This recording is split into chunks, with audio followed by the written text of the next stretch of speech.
Hyperlightdrifter is an indie 2D game created by Alice Preston and his indie company Heart Machine, which began as a passion project crowdfunded by the public via Kickstarter and was released in 2016. During the time of this indie game's development, the creator wrestled and still wrestles to this day with heart complications he had since birth. Major aspects and imagery that is found within this game's somewhat narrative serves as an artistic mirror reflection of some of the internal battles the creator probably endured. It's through this game that the player not only experienced the journey of the protagonist, but more than likely a piece of the creator's emotional revelations as well.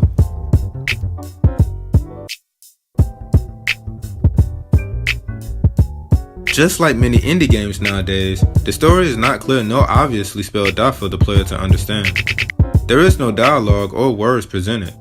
However, instead of these means of communication, imagery and scenery take center stage.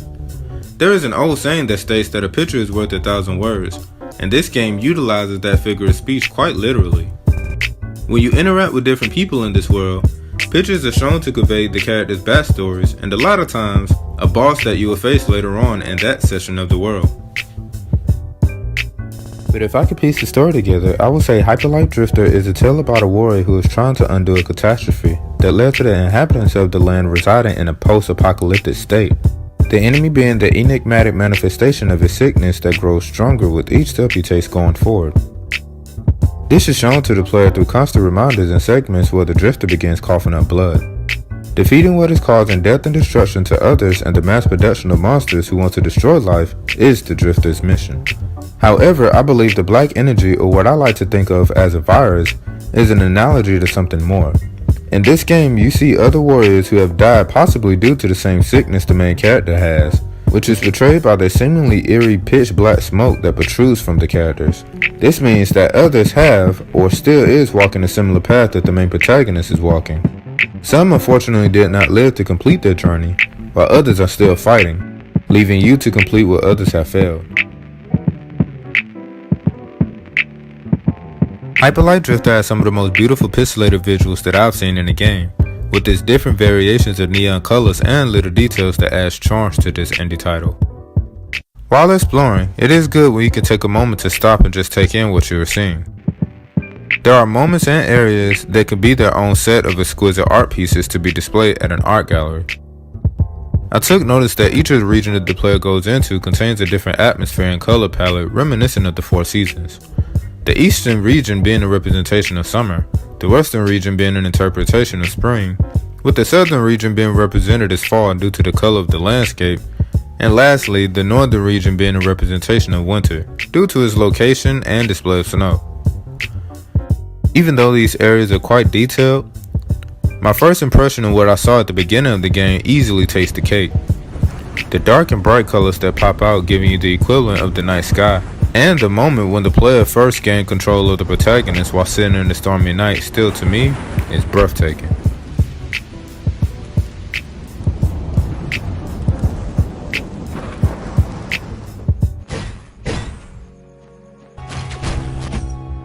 The sound in Hyperlightdrifter was done well.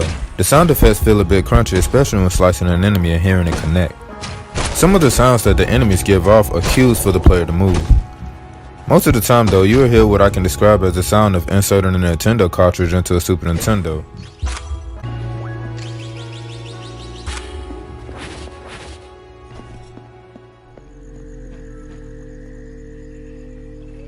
The music however in this game is very dreary and mellow for the most part as you travel, giving off this serene, relaxing atmosphere even though it's contrary to what you see visually such as dead corpses and rivers of blood.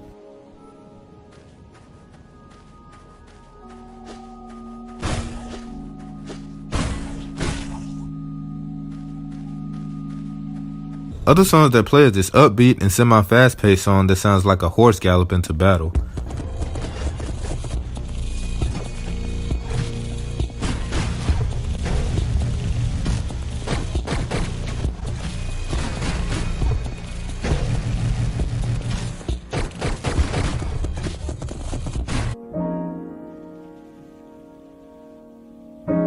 And lastly, the beautiful piano ballad known as Panacea, that when played especially at the conclusion of the game, helped leave a feeling of genuine sincerity as I thought about the cryptic journey of the protagonist.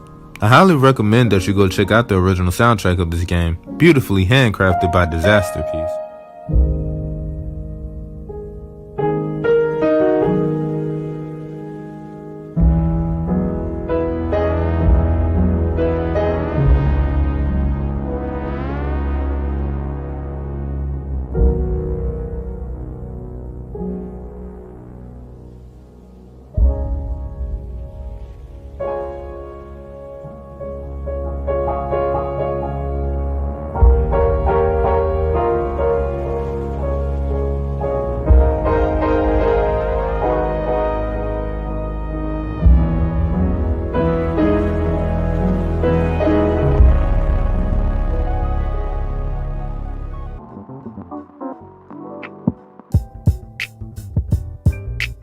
The gameplay is fast and fluid.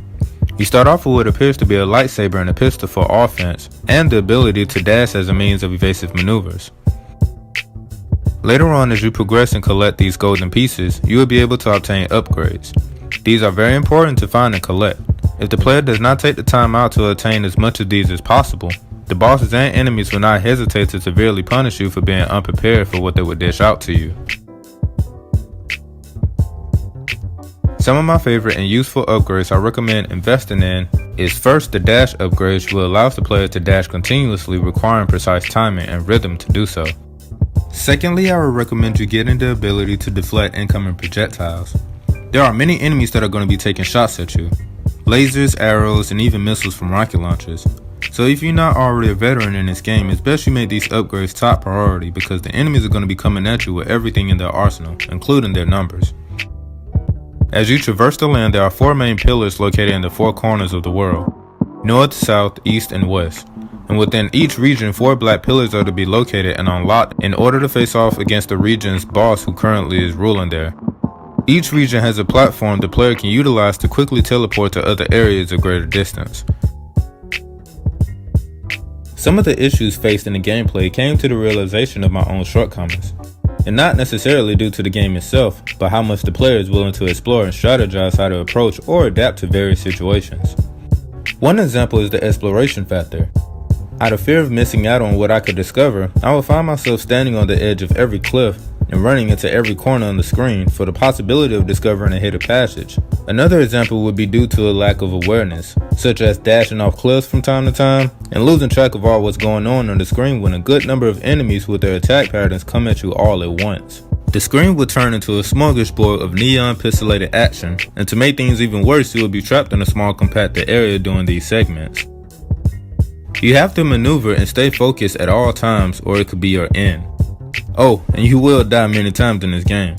But the more you play Hyperlightdrifter, you understand that the game does not become easier, you just become more experienced and in return become better. You develop a certain zen and gain knowledge of attack patterns of enemies, and before long you will find yourself dancing across the screen, destroying your enemies with precision and ease.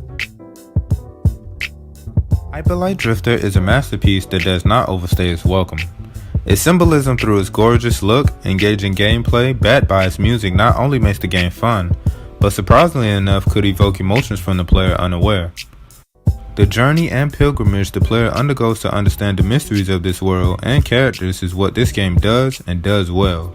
It teases the player even after finishing the game to explore and learn more until there is nothing left to acquire or experience. Hyperlightdrifter is currently on the Xbox One, PlayStation 4, Steam, with the special edition what many are calling the definitive edition on Nintendo Switch, with 60 frames per second enhanced visuals and added area with other bonus features. So go pick it up. At the time now, there is speculation that the new game Solar Ash Kingdom may be a sequel, or something that may take place within the same universe, or maybe just a simple spiritual successor. Either way, I'm all in for it.